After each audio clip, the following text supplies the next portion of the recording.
Religiosanity. Wait, no. Welcome to the second Ask the Pastor Anything event. I'm your host, Peter Rinaldi. Before we get into specifics about what's going to happen tonight, let me just say this is a two-sided event in that we are going to be asking the pastor any question we want, and also this is a recording of our podcast called Religiosanity, which you can listen to if you just search Religiosanity on Apple Podcasts or SoundCloud. So the way we like to begin those episodes is by saying this: Religiosanity. Episode 114. That's correct. Back with Pastor Andrew, and we're live. And now I'm going to hit the audience for applause. Yes. The second annual, well, I shouldn't say annual, the second version of this event. The way we're going to do it is the people live in-house will always get priority to ask questions. The second priority is going to be the people who wrote out anonymous questions on the cards. And the third priority is going to be people on the chat. If you're watching at home, ask your question in the chat. Just write it in the chat.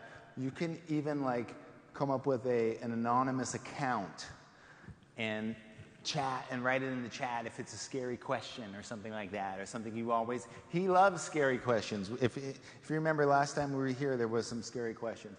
And there's some very scary questions in here. And we're going to get to them. If we do not get to a question, I promise that he will answer those questions on a future episode of Religiosanity. So not one of your questions will go unanswered at some point. That is so. Also, all right, Nadim, get ready. Let's test the timer. This is the real, there we go. The 2-minute timer is off and running. I don't know. With our attendance, we can give them 20 minutes. Or We only have 2 minutes. Okay, reset the timer. So that is always at the ready for us. Luckily, we have Nadim up there running everything for us, doing sound, video, timer, everything. So I'm going to look into the audience now. If anyone has a question to be asked live right now, raise their hand. If they don't, I will go to a card. First question. Laura. So, Pastor Andrew, who is your favorite theologian? The one who aligns with your heart and your head, and why? Start the timer. That's quite difficult. There'll be a number of people, but probably those who influenced me most were my teachers from the seminary in Prague and in Edinburgh. My professor of Hebrew, Jan Heller, my professor of New Testament theology, Petr Pokorný, and in Edinburgh, it was professor of Ugaritic studies, and that was Nicholas or Nick Wyatt. And those would be probably those who had the biggest influence over me. And then there are, those are for very specific reasons and in a relatively narrow areas, even though those Prague professors were mostly published in German. Petr Pokorný has a number of books published or translated into English, and for instance, until now I'm using his translation and commentary of Gospel of Thomas. Can I ask a supplementary question to that? Yeah. And Nadine, we could just stop the timer for this one. What are some of the dead theologians, or the classic, particularly the writers that you like? Unfortunately, those two Prague professors are dead. I lost them, in the last decade. So they are still influential over me.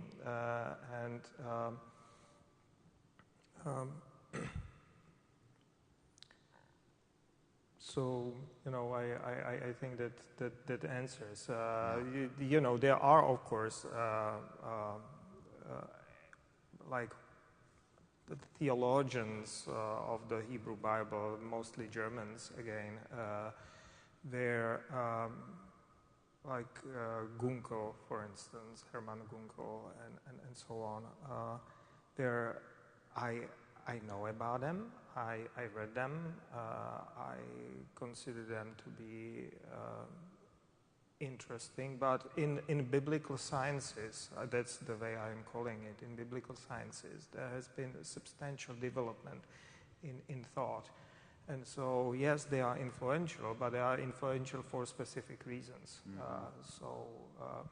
Then we can go into anthropology and archaeology and so on and so forth. And then those would be, again, that kind of situation. So those who are living are the most influential on my thinking, even though I'm looking back at some aspects of their published works which influenced me. Mm-hmm.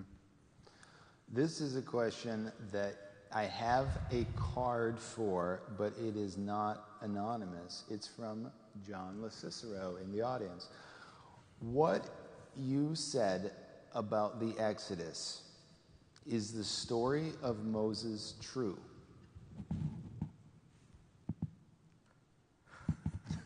Start the time. No, that's unfair, having a timer for this. But it depends on how you view the truthfulness. And I think that I preached about it here in this church during pandemic, when we did the series of these sermons, overcoming the biblical fundamentalism or general American fundamentalism. And I consider that to be true, but not to be historical. And that is a difference. I know that many people will see it as a contradiction, but for me it is not contradiction. And I go back to the definition, Hellenistic definition of myth. You heard that from me a number of times, even on the podcast, that Yes. the myths are things which never were and always are. And I think it is very kind of tantalizingly interesting answer to that. So it never happened as it is being narrated and so on, but it is still happening. I think that the liberation from the slavery is still happening. It has been influencing the civil rights movement in America. It has been influencing the black spirituals. We had that concert here, and one of those famous, songs which are having the biggest impact on people is "Wade Through the Water." Mm-hmm. And that's exactly it. And that's what I mean. It is a powerful message which is coming to us, and I see that we just finished the time. Yes, if he goes over time 3 or more times, he gets shocked. I'm not sure if I said that in the beginning, but that is what will happen. So let's count that as one overage. A supplemental question, a question to that was asked anonymously is this: if we are meant to take Jesus' miracles as myth in the way that you just said myth is, which is never was but always, never happened but always was. What was it? Never, always. Never was and always is. Never was but always is. No, that's how I would take the I will take the Jesus' miracle from that category. So you're saying it's not the same? It's not the same category. It has a different dimension. It is more for teaching purposes. Those miracles in the New Testament, in Gospels, starting with Gospel of Mark, they have clearly an charismatic, that is a Greek word, sorry, that I'm using, but that we have this kind of discussion, so why not to use it? Yeah. Charismatic means that it is carrying a message. Charisma in Greek means message. So those are events which are carrying powerful message. They are preaching, they are teaching, there are ways of passing on what Jesus himself had on his mind, or his immediate followers distilled and understood as an important message coming from Jesus and meaning of his life. And if you look at those miracles, they all have this teaching dimension. They are about reaching out to untouchables, healing different ostracized groups within the society. Foreigners are included, and so on. Women are included.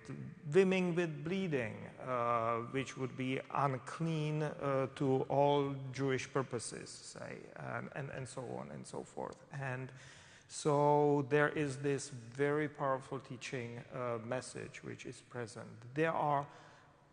Those are almost like, I would call them almost like healing parables. They are like parables. Parables have the message. They have a meaning which yes. they want to pass on us, change our attitude, change our way we are thinking about ourselves, about other people around us, and around the world. And they are mind-opening. And that's the purpose of the miracle. And miracle simply confirms it further by happening. Okay, so that is the whole unit. Okay, but when you say happening, you don't mean that they happened historically. Why not? They could. Yeah, I'm not judge on these matters. I cannot say this way or that way. I think that miracles do happen. And I'm not this kind of positivist to say, all of that is pipe dream or made-up stories or whatever. But understand me, that miraculosity of that, if you read really closely Bible, the miracle itself is not what is important. People back then, the other way of approaching it, that people that in that time, they had no problems with miracles. Yeah. They knew that miracles were happening. We are the positivist kind of bunch of people who have the problem with that. And how is it possible, and what is the scientific explanation?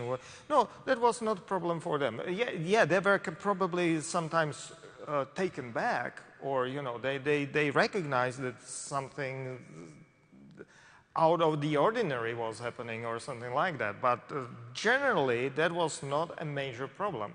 The major problem was like, have you heard that he healed bleeding woman?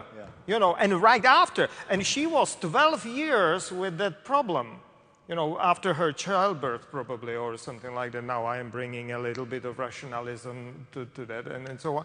And next, what do you think? He healed that girl who was 12 years old as well. And this kind of connection, and that's that miracle which is kind of put into each other. They are kind of overlapping. That's a characteristic feature of, say, Gospel of Mark, that he puts miracles together. But that'll be another kind of... but start the timer, Nadim, because we need to get out of this. But tell me, though, in 2 minutes, what the difference is... No, you are counting him. That's wrong. What is the difference between the parting of the Red Sea miracle and the Lazarus miracle? I mean, I don't understand in your thinking here about how you're saying one of them is about teaching, one of them, and then I said, well, it happened. You said, well, maybe, but for the Exodus one, it's a myth, and it didn't happen, but it's always happening. Start the timer. In that respect, I think that this kind of miracles also are always happening. When we, for instance, reach out to untouchable homeless people and try to care for them, or when our church took a prophetic stand and started to offer asylum clinic, or welcomed refugees when borders were being closed by the highest authority in the nation, by president who publicly declared that Muslim ban, and this church said, "Oh no," and took it that far that we actually almost smuggled in the family in between those two Muslim bans. One was outlawed, so there was that opening window through which we got Koja family here. So those are miracles which are still happening. We only need to open our minds for understanding what is miracle. That'll be another dimension. But the parting of the sea, that is an absolutely beautiful myth of walking through the water or walking on the surface of the water. And you have many examples of that throughout the Middle East. There is even a terminology for that. It is being called chaos camp, the fighting of the forces of chaos. It's a German term here, and Chaoskampf. That's a natural miracle, and you have mutation of that, and you will kill me because it's 6, 5, 6, 4 seconds. But you have an equivalent of that, which is like a domestication of this major cosmic event myth on the Lake of Galilee, on a pond right there, which you can see from shore to shore, when Jesus is walking on a sea. That is a New Testament version of the same myth. And it has, again, a teaching equivalent. It's a parable telling us in the middle of chaotic world, don't be afraid. And as soon as you have Jesus with you in the boat, in a nave, or in a church, you don't need to be worried. We got a question in the audience from John the Cicero. Wait for the microphone is coming. Microphone I think is coming. You must get this. Oh. Once you said that when you first came to this country, you went to Binghamton, and you were very conservative. How did you switch from being so conservative to such a liberal? Start the timer. No, that did not happen when I came here. No. Oh. It happened much earlier than that. I was born into an evangelical church. its name was evangelical and so on, but my professors were progressive or dialectical theology, it was called, of Karl Barth, which would be among American liberals, he would be considered ultra-conservative, Karl Barth, but not really, because there was this desire of understand and so on, which propelled me this direction. Great shock for me was, for instance, an encounter with my professor in Edinburgh, Nicholas Wyatt, and his understanding, his anthropology rather than theology, and dealing with it when I was a pastor in Prague, when I was reading one specific book, still have it in my library, and processing it and trying to figure out what does it mean for me, for faith, and for my ministry, really. And I think that I came here already relatively liberal or thinking, and definitely for American circumstances, quite liberal already. And that was how they invited me over, at least those in the selection committee who were able to understand and read in between the lines, while those others were thinking, oh, there is a minister coming from originally communist country, he'll be on our side. Of conservative or ultra-conservative, especially political, which they were quite surprised because,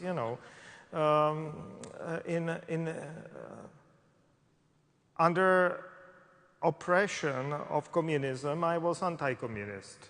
Under the oppression of capitalism, I would not claim that I'm a communist, but I'm pretty close to a socialist or something like that, because I recognize that it needs to be balanced.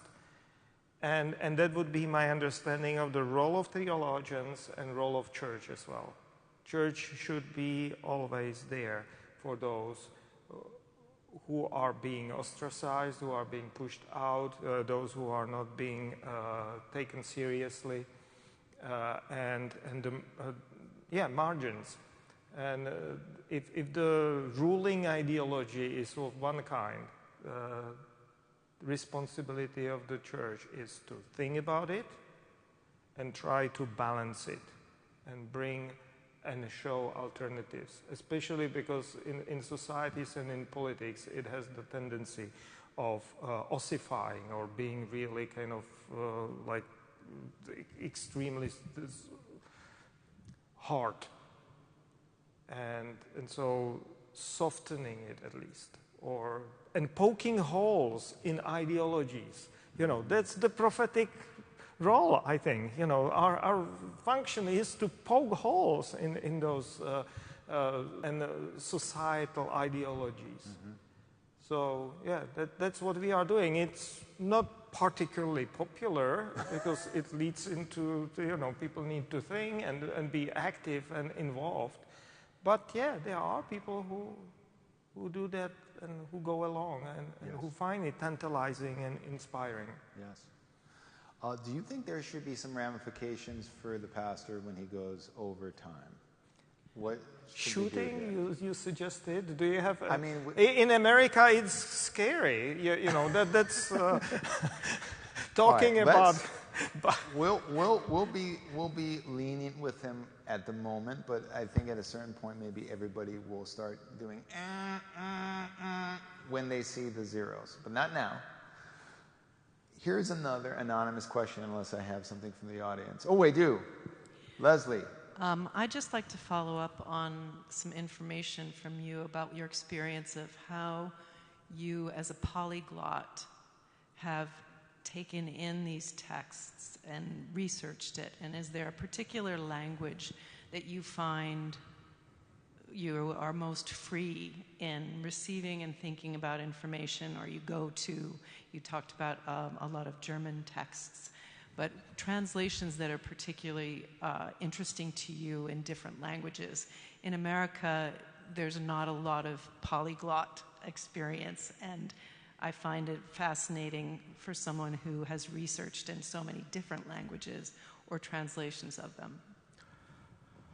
I'm far from being polyglot. I'm not. I'm very limited in my knowledge of other languages. So that I'm occasionally using terminology, that's simply because those are well-coined and well-established terms.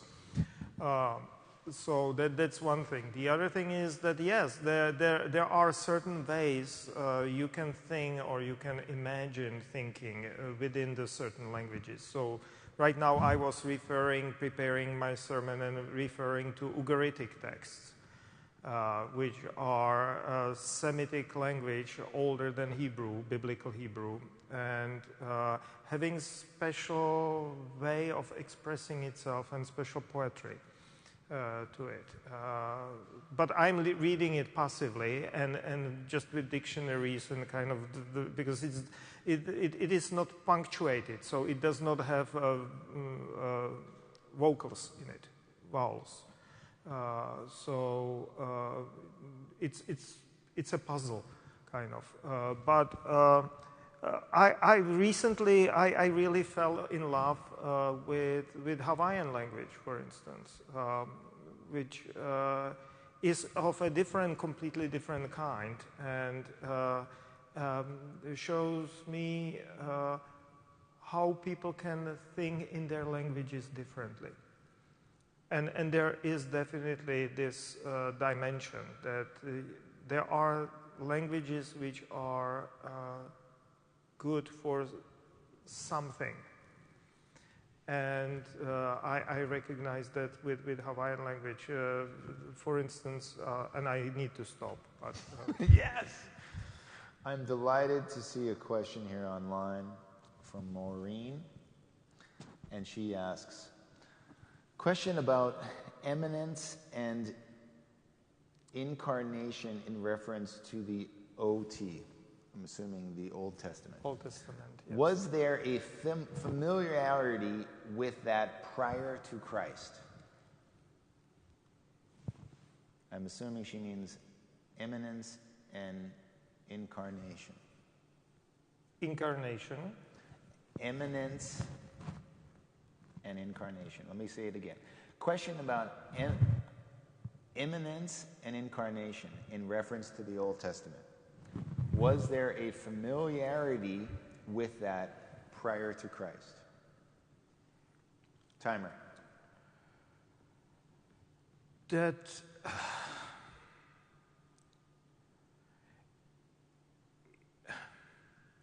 there were Christs. All who were anointed were Christs. That's the terminology. So all the kings were Christs, and they were quite familiar with demigods, or partly human and partly divine functions. Definitely, I'm aware of it in Semitic realm. Definitely, I mentioned Ugarit. So the royalty played there a role. And when they were in the office of a king, they were of this kind of semi-divine or partly divine, partly human position. You have other extreme of that, or even more extreme version of it in Egypt, in Egyptian religion, where a king was divine. And treated as divinity. While among the Semites, it was different. It was closely connected just with their function. It's almost like in a Roman Catholic Church where the Pope speaks at ex cathedra. He speaks for the entire church and as a personification of the theology. And it is unmutable. It's given. So yes, there was. In that respect, I would say that there was a knowledge of that. In Christianity, it got influenced by Hellenism and got completely different meaning later. But I hope I am answering the question. I think so. Anybody else before I go on? But if there are follow-up questions, we can ask. Maureen, if you can ask that question, follow up. Don't be afraid to follow up. I'm looking out. We have plenty of time. Yes. I have a question from myself. We're smack dab. 2 minutes. We're smack dab. Don't listen to him, Nadim. Actually, there's no way for anyone to start the timer except me, right? Thank you. We're smack dab in the middle of Lent. Mm-hmm. I enjoy Lent as a time for me to give up something. And I am generally lining up with your theology and your approach to different things very well, except for when it comes to Lent, and except when it comes toward giving something up for Lent. We always butt heads about this. You don't believe in this idea of giving something up. Tell me why. No. There are two ways of approaching it, Peter. One thing is that Presbyterians, I shared it a number of times in our church, Presbyterians started by their rebellion against the Lent. It's not that well known, but Huldrych Zwingli, who was the first Swiss reformer before John Calvin, in Zurich, the Reformation started by the friends of his friends, radical thinking theologians, gathered on the first Sunday of Lent, and they took an Wurst, that means sausage, cut it into slices, made it into hosts, and they partook of the Wurst, which was a capital offense under Roman Catholic law, and so on. And that was the beginning of Swiss Reformation. We are followers of the Swiss Reformation. What else would you expect from us? There is a famous saying that I think coming from, he might be quoting someone, but Thomas Garrick Masaryk, the founder of my Czech Republic, he said that the states are sustained by the principles upon which they were founded. And in that way, churches are sustained upon the principles or upon the impulses upon which they were founded. And we are against this kind of imposed from outside of rules or spiritual expectations or something like that. We do give up things for Lent. And I can tell you now, start the timer again. I can tell you now what I was really very nicely surprised by my colleagues who started on Facebook or some social media sharing that kind of meme among the mostly Calvinists in the United States, giving up bad theology for Lent. And they have a lovely poster, like church. Imagine having it in front of the Rutgers Church, a big poster, like transparent, really, you know, going across the whole facade. And each Sunday is giving up something from the bad theology, you know, like giving up the biblical literalism and giving up the hell and giving up this. You probably heard just now that even the Pope is giving up the bad theology of hell. That was a news, I think, today or yesterday when he said that, you know, we are not believing in it any longer. You know, so that is what I'll definitely be giving up, and in Bible class, we were just reading that part from the Sermon on the Mount, where Jesus is saying to his disciples regarding the shows of the public shows of the faith. Mm-hmm. You know, like saying, don't be like those hypocrites who, when they fast, they mutilate themselves. Or I'm now kind of, so that everyone knows that they are fasting. You know, no, you put the best makeup, or cologne, or something like that. Or when you are praying, don't be like those hypocrites, but go into your room, close the door and pray, and so on. And if you are giving alms, don't do it publicly.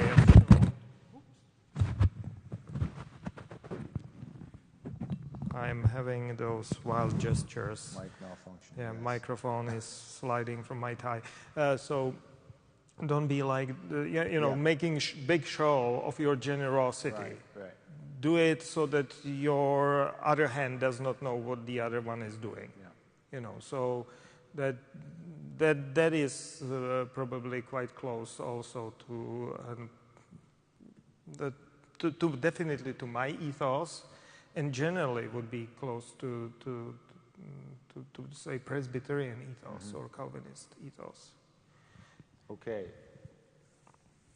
Next question, unless we have one from the audience, no.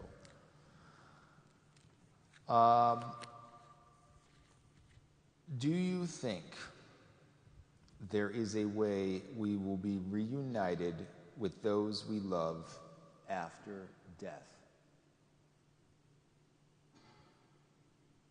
Why not? I have no way of knowing. Right. I can tell you that in a biblical tradition, which I take seriously, there are at least, let me put it this way, there are several ways of thinking about it. And also just guessing from the other faith traditions, there is this general understanding that it is reality in one way or another. They are quite different. In those ways of thinking about it, but that's the essence of religion to some degree. Especially secular anthropologists will tell you this, that this is one of the founding principles when they start seeing the funeral rituals and so on. They are saying religion is in play. That's the beginning of the religion. And, so why to oppose it? How? I don't know. I like, here I'll be heretical now, but I like the way, at least partly what I read about from Mary Kavena Pukui, an author of Hawaiian anthropologist, the way Hawaiians were approaching it. They had leaping places. Each island had a leaping place. When person passed away, there was this kind of an idea, at least the way she is describing it, that the soul would meet with a guardian, the family guardian, who will take that person to that leaping place. And they'll be leaping from that place to the outside world, to those ancestors, to join them there. And Big Island had actually 3 leaping places because it is a big island, but smaller islands had at least 1 always. And there is a danger also that those who were bereaved, the family of the person who passed away, in their thinking had a way of keeping that person or that soul around, almost like enslaving that person by not letting them go, not allowing them to leap. And that gave them control and some benefits, but in a general terms, in the thinking of those, we would say in our language probably most theologically enlightened, it was frowned upon. It was not a good way of dealing with it. And almost like letting go and allowing the people to really pass and leap. And I find in that specific wisdom. You can find that here and there elsewhere as well. I think that in Christianity you can find some of it too. But here it is so very nicely expressed. And so, yes. Slavery went on for a couple of thousand years. When did the Christian church decide that slavery, when did they start wising up that it was wrong to control someone in religious terms, not in political terms? Timer. This is an area where I am not that familiar. Of course, it started with great awakenings around the world, with evangelicals, really, in Great Britain, and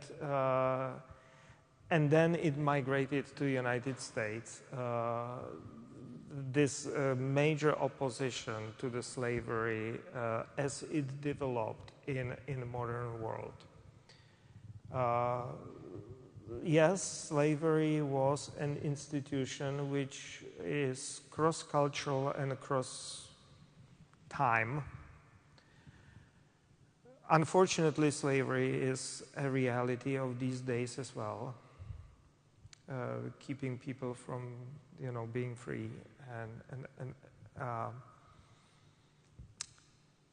and there are also different forms of slavery. So, like biblical slavery is probably substantially different from plantation slavery in down south.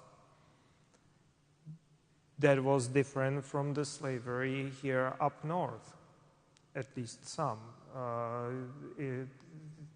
But similarly, it can be said about the ancient slavery that there was a difference between house slaves in Hellenistic times and those who were farm slaves or mining slaves. And those were substantial different outcomes for those people there. So being a house slave would be almost equivalent to being an employee these days, sort of. While being a farm slave would be similar to indentured servitude, and being in the mines would be like under Stalin and Gulag, or forced labor under Nazism, or or like the situation down south, with much shortened lifespan and miserable, bare surviving, and abuse and all of that.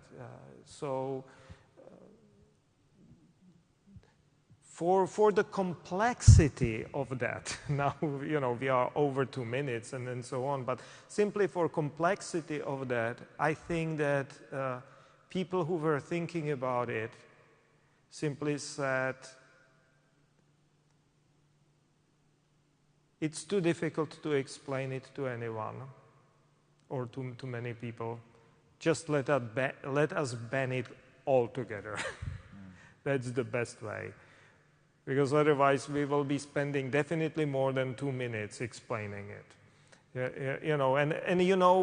John, how it is in politics. If something is difficult to explain, you need to figure out how to say it in one sentence. Otherwise, no one would pay attention. So.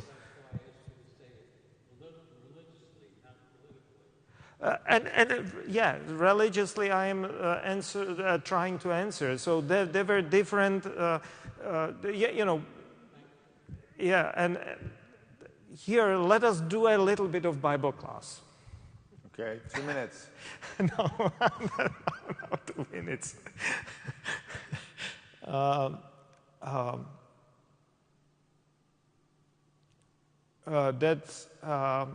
That's the problem which still people have against the Paul, that he returned the escaped slave. They are holding it against him. But that is not really fully understanding what is happening back there. To reconstruct most plausibly what happened was that slave caused some harm to his owner. We don't know what it was, but it was something substantial, like wrecking, I don't know, windmill, or something, or sinking ship, or something of that kind. And in order to, he ran to Paul as an arbiter. He ran to Paul as an arbiter to be his advocate, to protect him. And because he knew that for his owner, Paul was a figure of authority. And that was the best person to be an advocate in these kind of situations. And so he ran to Paul for this purpose. And purpose of Paul was to allow that situation to be settled. And Paul not only wrote that letter and clearly achieved the settling of that original cause which was caused, but he also very strongly encouraged that owner to release that slave and send that slave to him as a free person. So you see that it's complex there. And that was most likely that kind of not industrial slave, even though I gave the examples of more industrial harm he might cause. Mm-hmm. But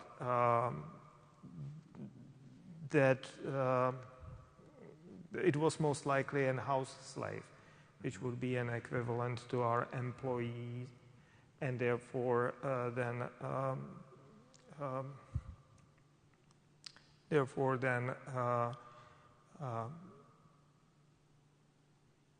that return and all these exchanges played a clear role. To give you an example, almost all medical doctors, for instance, in Hellenistic times, were slaves. Wow. As high-trained Greek medical doctors for Romans were, for instance, famous, and they went for big bucks. They were quite expensive, and you can imagine that this situation really was like that. that harm might not be a sinking of a ship, might be the other would be veterinarian, because that was kind of interconnected. And, you know, this slave caused or was accused of causing a beloved horse dying to his owner, say, or something of that kind. Or you know, I'm here more speculating now, but kind of trying to give you a taste that it was really different or substantially different from what was American slavery. Right. All right, let's try and get in as many as we can. There are some questions over there. Oh, wait, we have some, yes. But wait, before that, I must ask a question from an anonymous question from the audience. This is sort of kind of a follow-up to another one that was asked. And as a pastor, you know, some of these questions don't have answers that are clear, but these are the kind of questions that people have, and they want an answer, you know, even though if it's not the definitive answer, it's not the answer that, you know, there's some things we don't know, but yeah. Will all our pets be in heaven with us?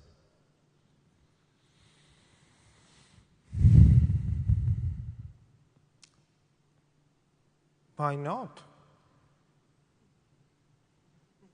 It depends how you look at it, but in this respect, you know, I will confess that to some degree I'm a Christian animist. Okay, and being Christian animist, I don't see the reason for not. You want to explain if people don't know what that word means? It means like animal, nature, animal, animism. Animism sees the things around us as having an anima, which is a soul. You have it directly in the word of animal. Animal is a creature with this form of soul. Okay. And in animism, it would go further. They would have mountains with a soul, or they'll have forests with the souls, and so on. And, you know, I need to approach that gingerly and cautiously a little, but there is, it's a worldview which is appealing to me. And having been on different mountains, and I'm now preparing a sermon about climbing mountains or spiritual mountaineering, I can tell you that each mountain has a different spirit, has a different feel for it, those I climbed. And I can imagine that, you know, each tree has its own special feeling. Yeah. Beautiful, but we must move on. That Yeah. was the time.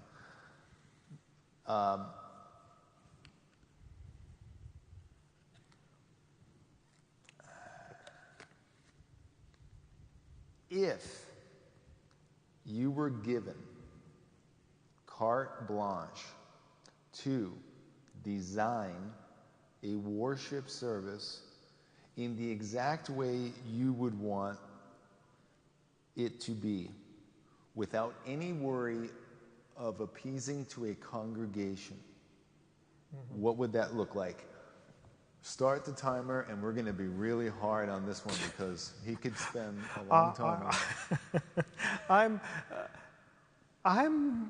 it. We've done that. We went for the one example comes to my mind. We were thinking of attending the service during holidays. I'm coming again to Ka'u district of Hawaii. There was a splinter church which splintered, and so they started worshiping under what would be almost like a little chapel in a cemetery. We misread that, or they simply advertised in between they unified or whatever happened.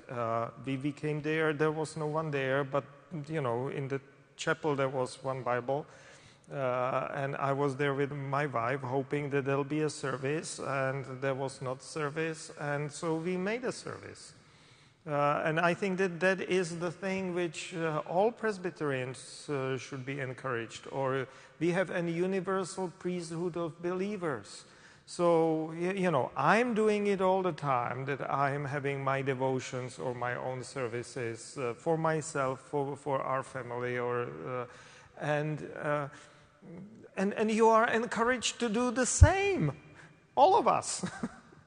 You know, it's similar to Roman Catholic priests, but you don't, in Presbyterian Church, you don't need to be consecrated for that, who are celebrating their own masses in their own apartments or whatever, using breviary, or however it's pronounced in English, you know, the prayer books or something like that. And you know that I have my prayer books, and I'm reading it in a church for those smaller services we have. But, you know, I can expand. When I have time, I will look into those suggested biblical texts, and sometimes I will. My worship can include pulling out the commentary and trying to read a little bit more about it. Say, you know, it has. But I'll have my ukulele and I'll play a song. That would be the other part of that. Coming from the tradition where I am coming from, the definitely singing would be a part of every meeting. Every committee would start and close not with a prayer, but with a singing. And I think that our sunrise service is very close to what you're talking about, right? It's a beautiful, very simple, ukulele-filled service. This is an ad for it. On Easter Sunday at 6:30 a.m. on the roof of Rutgers Church. If it is not raining, otherwise we'll be somewhere inside. Maureen just said, well, we're not going to go into this again, Maureen, I'm sorry, but Gregory of Nyssa had a theology of freedom which denied slavery. So, 14th century? Don't ask that. We're not going to get back into the slavery thing. This is our final question, unless we have anything from the audience. It's from me. No, but I want to return to that slavery. Timer. No, it's absolutely correct. There were definitely churches or people of faith who were from the get-go very deeply opposed to slavery, and some of those would be definitely part of my tradition from Czech Republic, from the 15th century Hasites.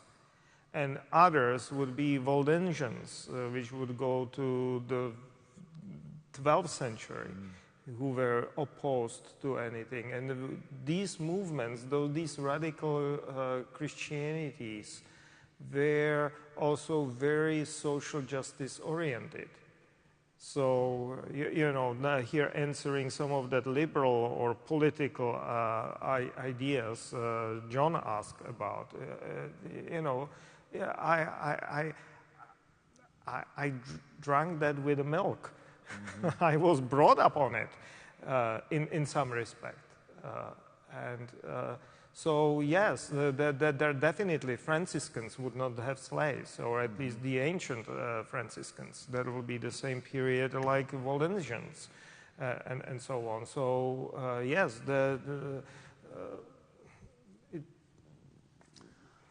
Thank you for ending early.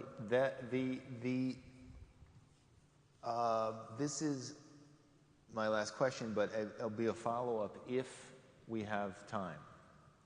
And again, nobody else? Here we go. I advertise this church to people sometimes as the most unchurchy church. And they are often very intrigued at that moment. But I wanted to know how you feel about that moniker, or whatever that would be. Unchurchy church.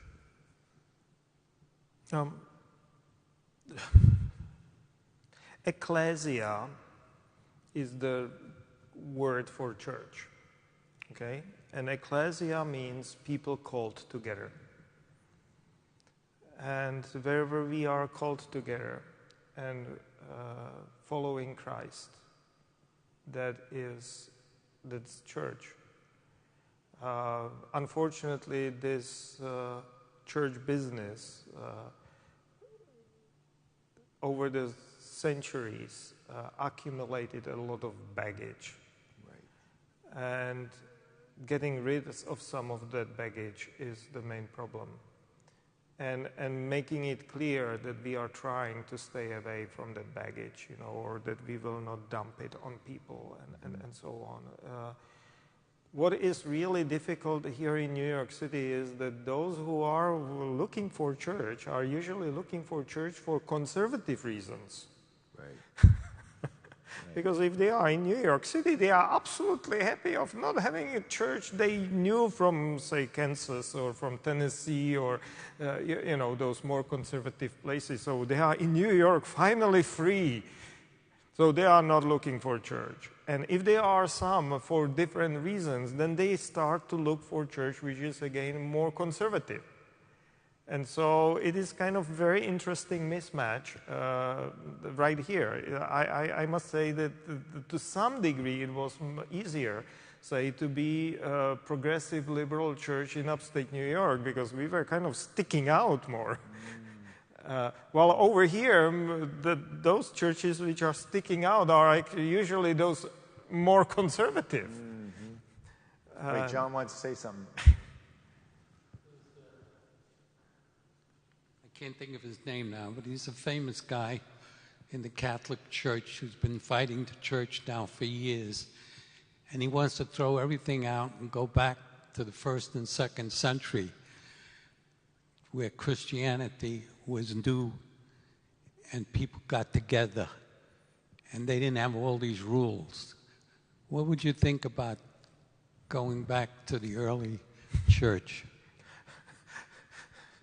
You are describing reformers. That was there, at least to some degree. That was what the Reformation attempted to do. Under the influence of humanism, which was ad fontes, returning to the source. And that was what they were trying to do, really. And it gave us, on the other hand, Protestants, it gave us that... in the end, it created a different kind of baggage, John, because with their going back to the sources, they went back to the biblical sources. And going back to the biblical sources, they started to fight over the interpretation of the Bible. And they started to be more and more fundamentalistic or literalistic in reading the Bible. And here you have the problem with a modern Protestant or evangelical fundamentalism or literalism, where they are, saying Bible is true and exactly how it is written, not recognizing. And we are getting many of these reactions on our YouTube channel, for instance, and so on. And just trying to explain, it cannot be all absolutely true because there are so many contradictions, for instance, that it cannot simply be, and so on and so forth. But, yeah. Well, thank you all for coming, and we're going to do this again. We have to keep this going because this is where we get the answers. And thank you for being a good sport, as always. Thank you for your patience with me. Thank you. What?